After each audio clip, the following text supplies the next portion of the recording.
ATN news ও এটিএন বাংলার chairman doctor Mahfuzur Rahman professional golfers অ্যাসোসিয়েশনের সাথে এটিএন বাংলার চুক্তির অনুষ্ঠানে তিনি কথা বলেন। সোমবার দুপুরে এটিএন বাংলা স্টুডিওতে বাংলাদেশ প্রফেশনাল গলফার্স অ্যাসোসিয়েশনের সঙ্গে মিডিয়া পার্টনার হিসেবে এটিএন বাংলার চুক্তি স্বাক্ষর হয়। এই চুক্তির ফলে গলফের প্রসার আরও বাড়বে বলে আশা করেন প্রফেশনাল গলফার্স অ্যাসোসিয়েশনের কর্মকর্তারা।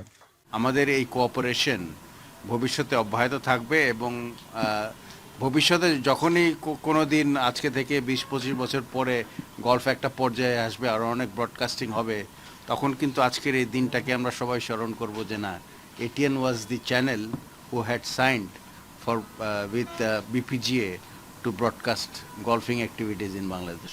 অনুষ্ঠানে এটিএন নিউজ ও এটিএন বাংলার চেয়ারম্যান ডক্টর মাহফুজুর রহমান বলেন, বিশ্বের অনেক দেশের জনপ্রিয় খেলা গলফ, বাংলাদেশেও এই খেলাকে আরও জনপ্রিয় করতে আন্তর্জাতিক টুর্নামেন্ট করার পরামর্শ দেন তিনি।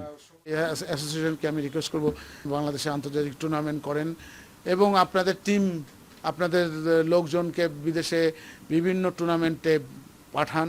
এই জন্য আমরা সবসময় আপনাদের সহযোগিতা করব। আপনাদের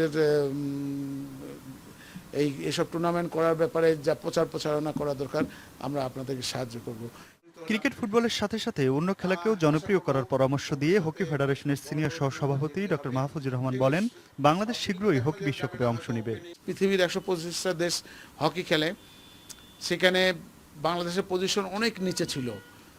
তো এই কিছুদিন আগে পর্যন্ত যেটা র্যাঙ্কিংয়ে দেখা গেছে, এখন আমরা বাংলাদেশ ২৫-এ চলে আসছি। তো আর দু একটা র্যাঙ্ক আপে চলে গেলে আমরা ওয়ার্ল্ড কাপ খেলতে পারবো। Aminul Islam, ATN news, Dhaka. জামালপুরে স্বাধীনতা কাবাডি